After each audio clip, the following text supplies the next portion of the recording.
This is TWiT. Before we wander away, as I said, at least for the time being, from the topic of satellite security, which turns out is a rich field. I mean, it generated a huge amount of interest among our listeners, so I'm glad that we spent some time talking about this last couple of weeks. I wanted to talk about another aspect of the use of satellites by bad guys, which again, I wasn't aware of, but makes sense when you think about it, the deliberate routing of internet connections through space.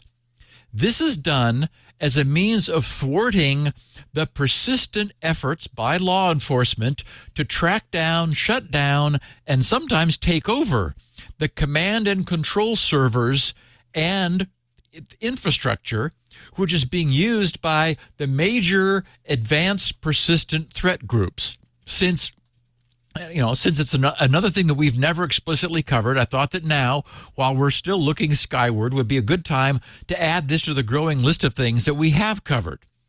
So way back in September of 2015, this is not news, this is 8 years ago, Kaspersky published an informative research piece titled Satellite Turla, Turla. Turla is the name of an APT group.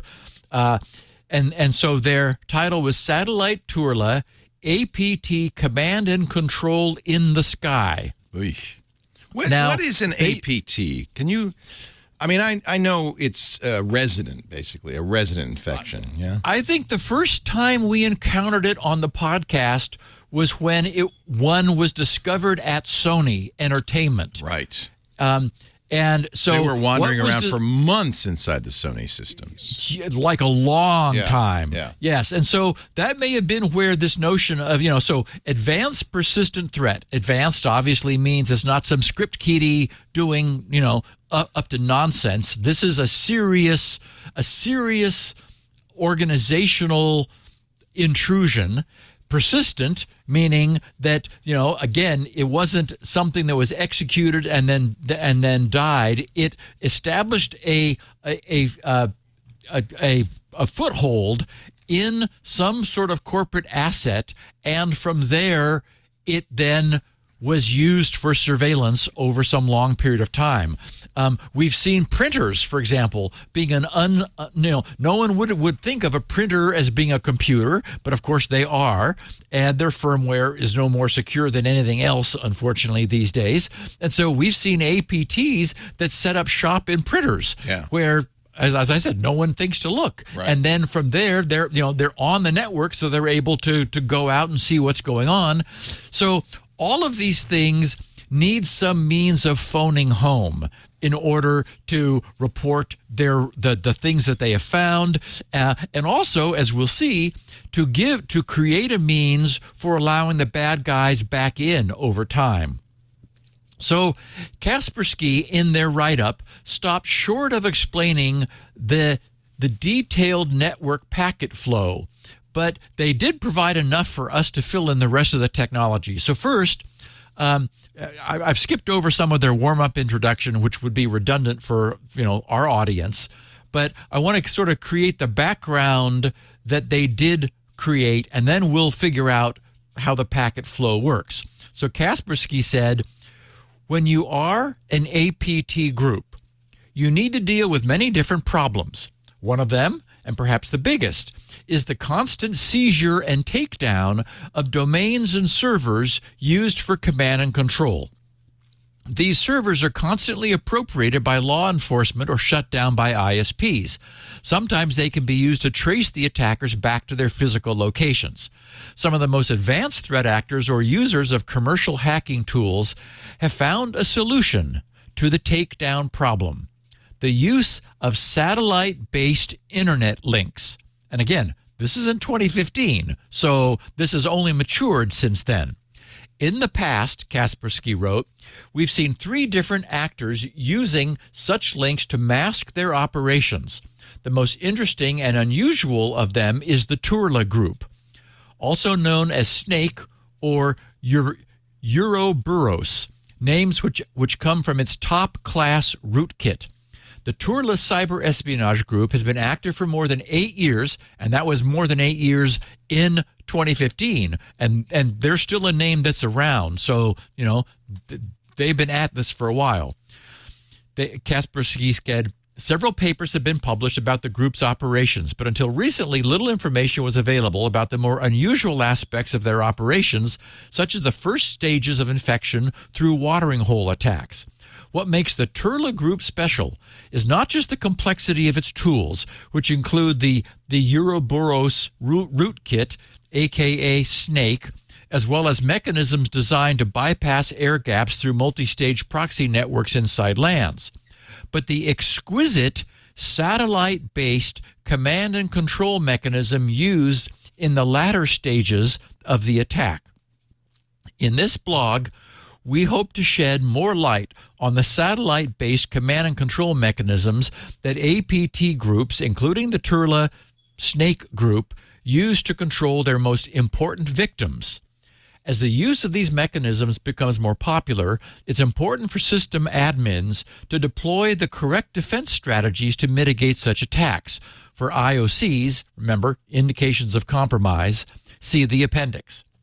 Although relatively rare, since 2007, several elite APT groups have been using and abusing satellite links to manage their operations, most often their command and control infrastructure. Turla is one of them. Using this approach offers some advantages, such as making it hard to identify the operators behind the attack, but it also poses some risks to the attackers. On the one hand, it's valuable because the true location and hardware of the command and control server cannot be easily determined or physically seized. Satellite-based internet receivers can be located anywhere within the area covered by a satellite, and this is generally quite large. The method used by the Turla Group to hijack the downstream links is highly anonymous and does not require a valid satellite internet subscription. On the other hand, the disadvantage comes from the fact that satellite-based internet is slow and can be unstable. In the beginning, it was clear to us and other researchers whether some of the links observed were commercial internet connections via satellite purchased by the attackers, or if the attackers had breached the ISPs and performed man-in-the-middle attacks at the router level to hijack the stream. We have analyzed these mechanisms and come to the astonishing conclusion that the method used by the Turla Group is incredibly simple and straightforward, as well as highly anonymous and very cheap to operate and manage. Purchasing satellite-based internet links is one of the options APT groups can choose to secure their command and control traffic. However, full duplex satellite links can be very expensive. Now this is in 2015. A simple duplex 1 megabit up-down satellite link may cost up to $7,000 per week. For longer-term contracts, this cost may decrease considerably, but the bandwidth still remains very expensive. Again, this is back in 2015, so things may have changed since. Another way of getting a command and control server into satellite's IP range is to hijack the network traffic between the victim and the satellite operator, and to inject packets along the way. This requires either exploitation of the satellite provider itself or of another ISP on the way, in line. These kinds of hijacking attacks have been observed in the past and were documented by Renesas, now part of Dyne, in a blog post dated in November of 2023, so 2 years before this one was written in September of 2015. According to Renesas, quote, various providers' BGP routes were hijacked, and as a result, a portion of their internet traffic was misdirected to flow through Belarusian and Icelandic ISPs. They said, we've BGP routing data that show the second-by-second evolution of 21 Belarusian events in February and May of 2013 and 17 Icelandic events in July through August of 2013. In a more recent blog post from 2015, these researchers point out that for security analysts reviewing alert logs, it is important to appreciate that the IP addresses identified as the source of incidents can and are regularly spoofed. For example, an attack that appeared to come from a Comcast IP located in New Jersey may really have been from a hijacker located in Eastern Europe, briefly commandeering Comcast's IP space. It's interesting to note that in all 6 cases discussed above were conducted from either Europe or Russia. Okay, now, they write, obviously such incredibly apparent and large-scale attacks have little chance of surviving for long periods of time, which is one of the key requirements for running an advanced persistent threat operation.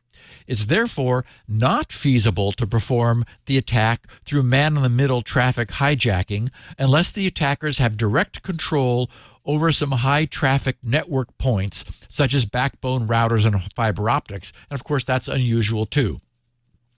They said there are signs that such attacks are becoming more common, but there is a much simpler way to hijack traffic-based internet traffic. Enter satellite link DVB-S hijacking. They said the hijacking of satellite DVB-S links has been described a few times in the past, and a presentation on hijacking satellite DVB links was delivered at Black Hat in 2010 in an S21sec researcher, or by an S21sec researcher.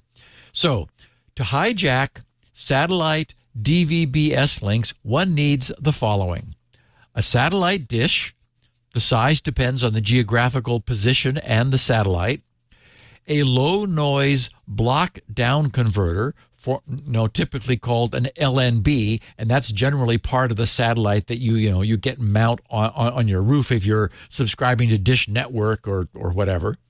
You also need a dedicated DVB-S tuner, which takes the form of a PCIe card these days, and a PC, preferably running Linux. They said while the dish and the LNB are more or less standard, the card is perhaps the most important component. Currently, the best DVB-S cards are made by a company called TBS Technologies. The TBS-6922SE is the best entry-level card for the task, and that can be had for about $100. The TBS card is particularly well suited to this task because it has dedicated Linux kernel drivers and supports a function known as brute force scan, which allows wide frequency ranges to be tested for interesting signals. Of course, other PCI or PCIe cards might work as well, while in general the USB-based cards are relatively poor and should be avoided.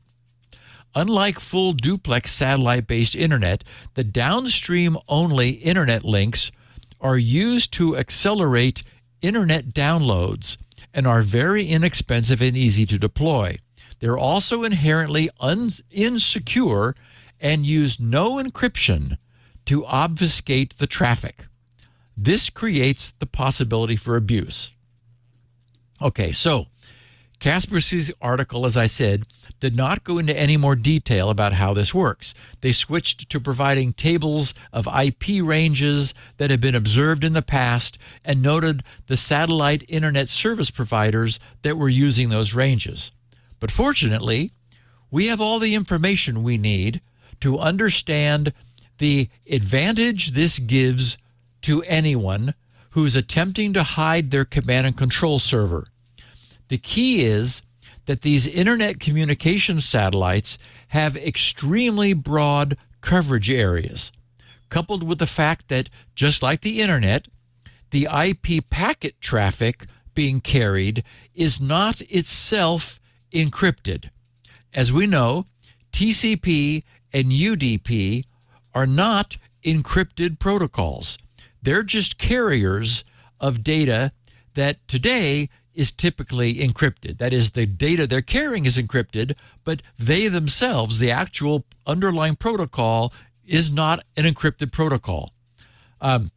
Okay, so imagine that some nasty, advanced persistent threat malware has been surreptitiously placed into a high-value computer, and that more than anything, the bad guys do not want their command and control infrastructure, which this malware will be reaching out to receive instructions and updates and things, to be discovered, commandeered, and shut down. Presumably, this APT threat group has many such infestations, which are all reusing the same infrastructure. So the loss of that command and control server would cripple the entire network that they had established.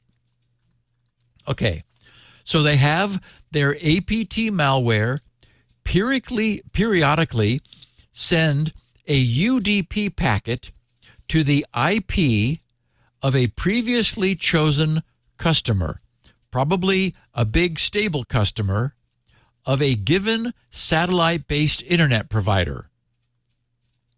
Having the malware send an outbound UDP packet has the effect of opening up return paths through any NAT routing and firewalls that would otherwise prevent unsolicited traffic from entering the enterprise's network and reaching the malware-laden machine. So you want the malware to initiate communications, which actually works in favor of this whole architecture. So this UDP packet is sent out to a previously selected customer of a satellite ISP. So it will be received first by that ISP. So this is a block of that ISP's IP space. It comes to the ISP, but unlike other ISPs, the received packet is beamed upstream directly at a chosen communications satellite. This causes it to then be rebroadcast out across the entire coverage area of the satellite indiscriminately. Somewhere down on the ground is that subscriber of that internet ISP, but also somewhere else, anywhere else within that satellite's large coverage area, the malicious command and control server is silently lurking with its own satellite dish passively aimed up at the ISP's broadcasting satellite. It patiently listens for any UDP packets addressed to that IP. Since the subscriber will likely have their own NAT router or firewall that will simply ignore any unsolicited nonsense, as everything has to these days, and since that subscriber may have been pre-selected to make sure that that's true, their receipt of that incoming packet will be ignored, right? It's just a radio packet coming in on their satellite dish. But it will be what the malicious command and control server base station has been waiting for.